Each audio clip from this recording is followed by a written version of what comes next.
Quelque part, dans une zone industrielle de Riedisheim, près de Mulhouse, une toute petite entreprise de 9 personnes qui affiche dès que l'on y pénètre la couleur. Ici, on fait feu de tout bois au service du développement durable. Du bois partout précisément, un cadre de travail convivial, il y a même un petit jardin et du compost derrière l'atelier. Bref, on affiche des convictions sans détour. Oui, je suis militant du développement durable. Mais à côté de cet environnement nature, il y a un projet industriel construit depuis le début des années 2000 et qui a évolué grâce notamment au haut débit. Développer un site web sans faire appel à des commerciaux, avec le savoir-faire de Technitude dans la commercialisation des convoyeurs à bande et leur modularité poussée à l'extrême. Une petite révolution. Il faut savoir aujourd'hui dans le monde industriel changer notre façon de voir les choses, l'archaïsme en fait de nos vieux métiers. Et les professionnels ont adhéré en nombre à cette nouvelle démarche. 98% des clients de Technitude utilisent aujourd'hui le site web de l'entreprise, un site qui affiche quelques 4000 connexions par mois. Ces clients sont répartis dans une vingtaine de pays sur presque tous les continents. Explication de ce succès.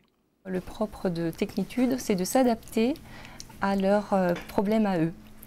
On a un matériel qui est tellement standardisé qu'en fait, il peut s'adapter à toutes les applications et on répond donc ainsi aux différents problèmes rencontrés par les professionnels de la manutention continue. On leur apporte des solutions techniques. Rappelons quand même que Technitude n'a pas un seul commercial, c'est sa marque de fabrique, une façon de réduire son empreinte environnementale. Quant à sa réussite industrielle, elle se résume en un mot, simplicité. Tous les éléments des convoyeurs à bande sont standardisés, donc faciles à monter et à mettre en œuvre. Ça facilite la relation avec le client, notamment pour le service après-vente, mais ça peut aller encore plus loin. Il est tellement simple qu'il est copiable par tout le monde. Par contre, c'est le concept qui est nouveau, qui est novateur. C'est-à-dire qu'on travaille un petit peu comme chez Ikea, pour ne pas le nommer. On a un principe de base donc modulaire, c'est un Lego. Et ensuite, on va y adjoindre donc un tas d'éléments constitutifs donc, du convoyeur à bande pour en faire en finalité un produit extrêmement technique. Cette technicité issue de la recherche-développement a été financée par les économies réalisées sur l'absence de réseau commercial. Aujourd'hui, 600 convoyeurs à bande modulaire sont en fonctionnement dans le monde et Technitude est en passe de franchir une étape supplémentaire.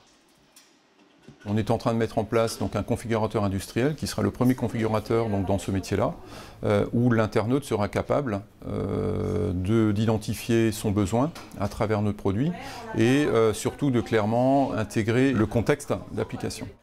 L'équipe de Technitude se défend de déshumaniser la relation client. Pas question de parler d'entreprise virtuelle.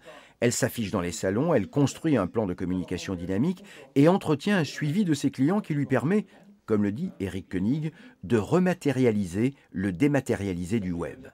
Il n'en reste pas moins que cette démarche méritait que l'on rebaptise la rue où est implantée Technitude.